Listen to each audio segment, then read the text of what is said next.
Assalamualaikum warahmatullahi wabarakatuh.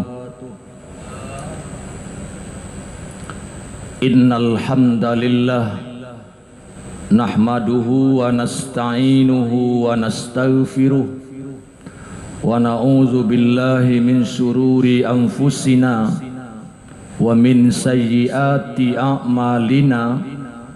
May yahdillah fala mudhillalah wa may yudlil fala hadiyalah.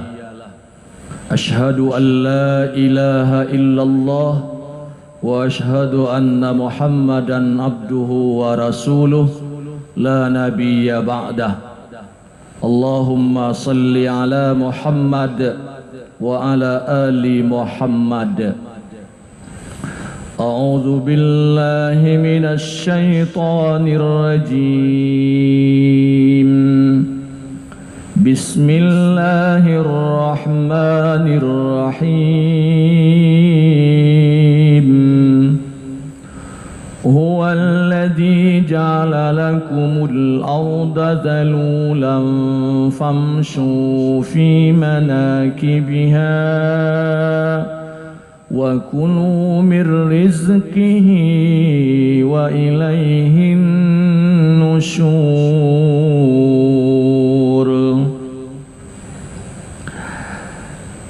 Dialah Allah yang menjadikan bumi untukmu mudah dijelajahi, maka jelajahilah ke segala penjuru dari bumi itu, makanlah sebahagian dari rezeki Allah yang ada dalam bumi itu, dan hanya kepada Allah kamu akan kembali setelah dibangkitkan nanti. Hadirin jamaah zuhur rahimakumullah, pembahasan kita ialah wisata islami atau tadabbur alam. Ternyata tentang wisata pun, tentang mengunjungi berbagai sudut penjuru alam disebut dengan rinci dalam Al-Quran.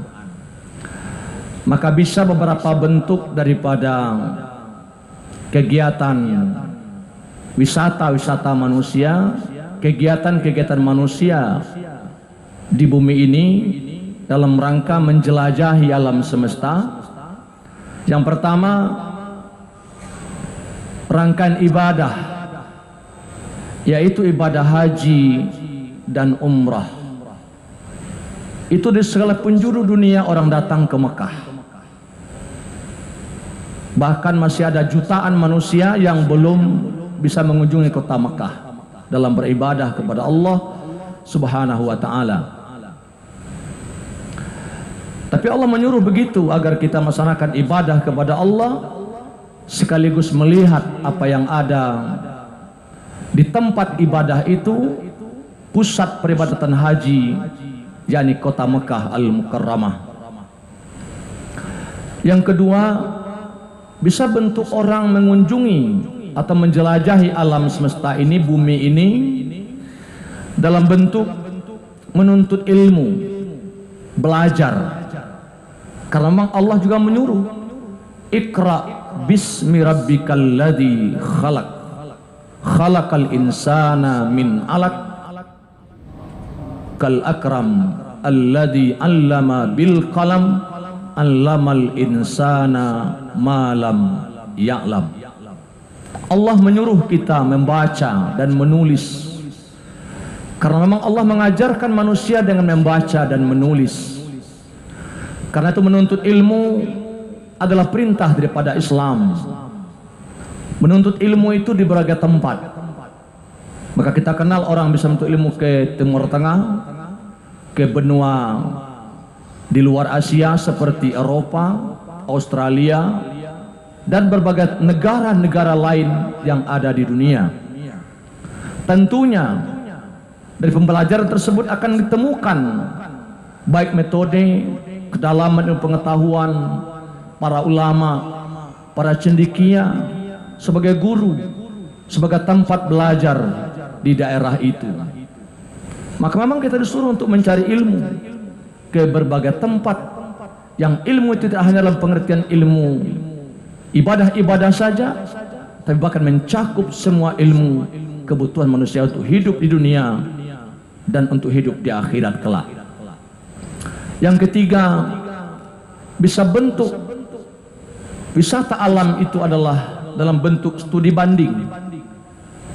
Umpamanya jamaah masjid Raya Sumbar berkunjung ke masjid provinsi lainnya, berkunjung, atau bahkan mungkin berkunjung ke Masjid Nabawi di Madinah, atau tempat-tempat masjid lain yang besar yang mungkin bisa kita pelajari karakternya, penerapan prinsip-prinsip fikih di situ, pengelolaan tempat, dan juga bagaimana melaksanakan ibadah dalam mengayomi atau mengakomodir para pendapat mazhab dalam pengertian menjalankan Islam dengan memahami fikih yang luas, tidak fikih yang sempit.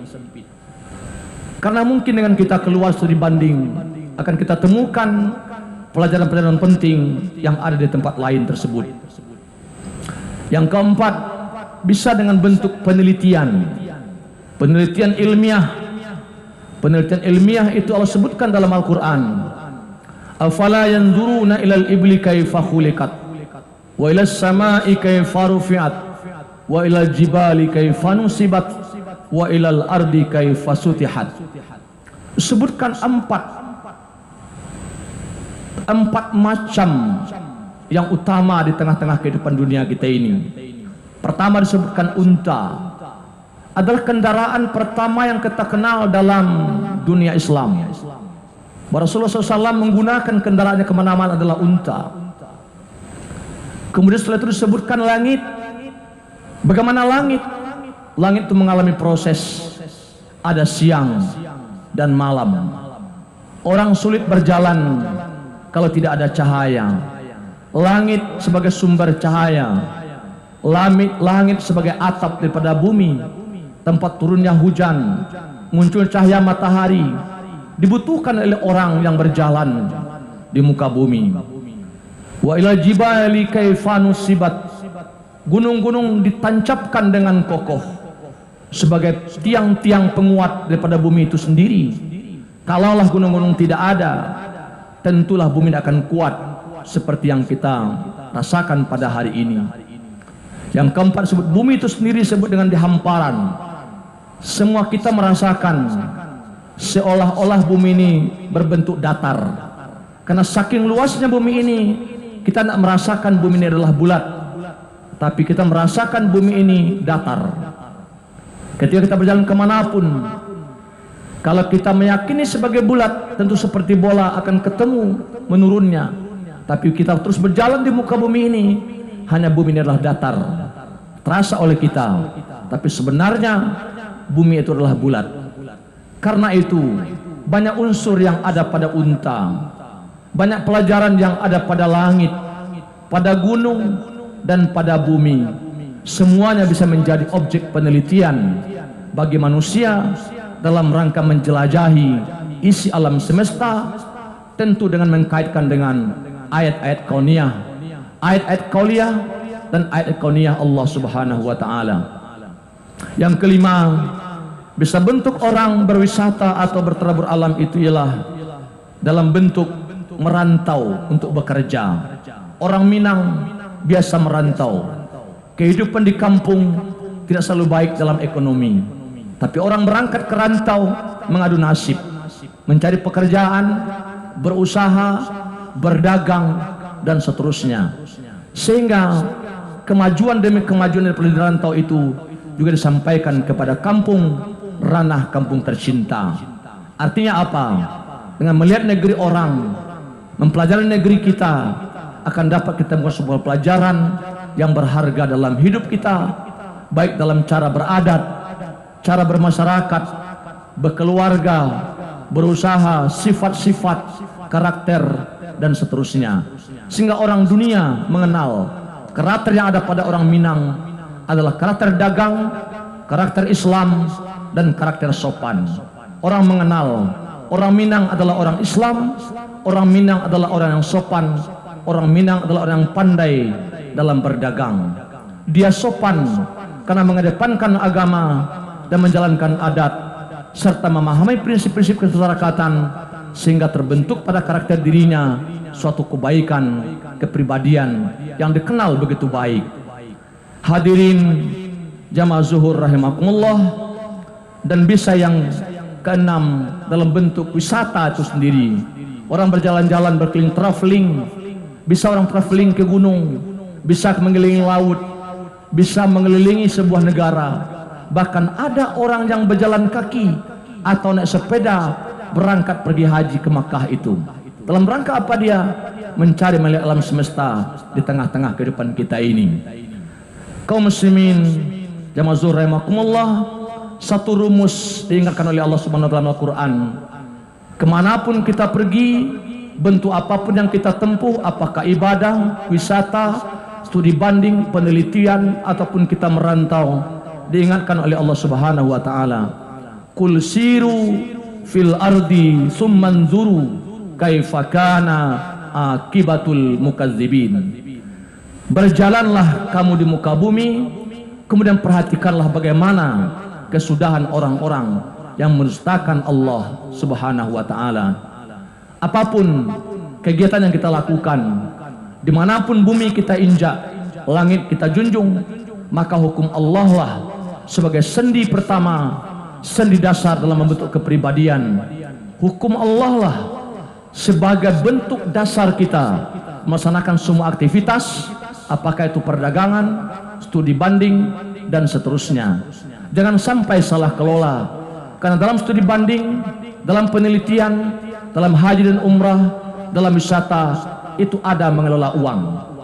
Diingatkan sebuah karakter buruk pada manusia, ada sebuah karakter korupsi atau salah menggunakan uang, salah mengelola uang.